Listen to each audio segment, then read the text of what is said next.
So why did I buy Spirit Airlines? What was my strategy? Well, I didn't really have one. I mean, I went into this more as a speculative kind of play. I only put in what I was willing to lose. Now, typically as a stock trader, I'll say I'll cut my losses at around 3 to 7% if it starts to work against me.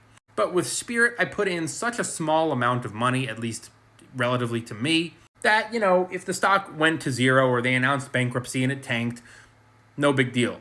But that doesn't mean that I still wasn't paying attention to technical analysis. Now, I know some people are going to say it's bullshit, whatever. This was Spirit Airlines, just moving along, and then a judge blocked the merger between Spirit and JetBlue, and this happened. Oof, that is a big sell-off. The stock was trading around $15 a share and dropped all the way down, as you can see, to a low of 404.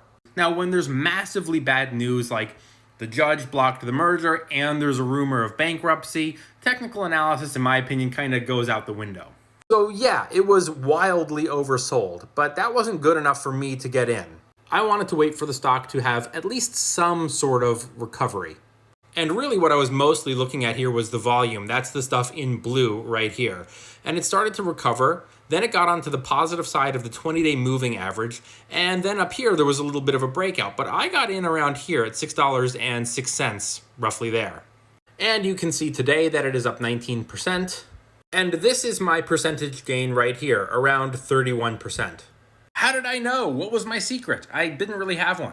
I was really just buying it as a roll of the dice. Let's see what happens. And like I said, I was only really putting in what I was willing to lose. So even if they do announce bankruptcy and the stock goes to zero, it's no big deal. The more important question is, when do I plan on taking my profit?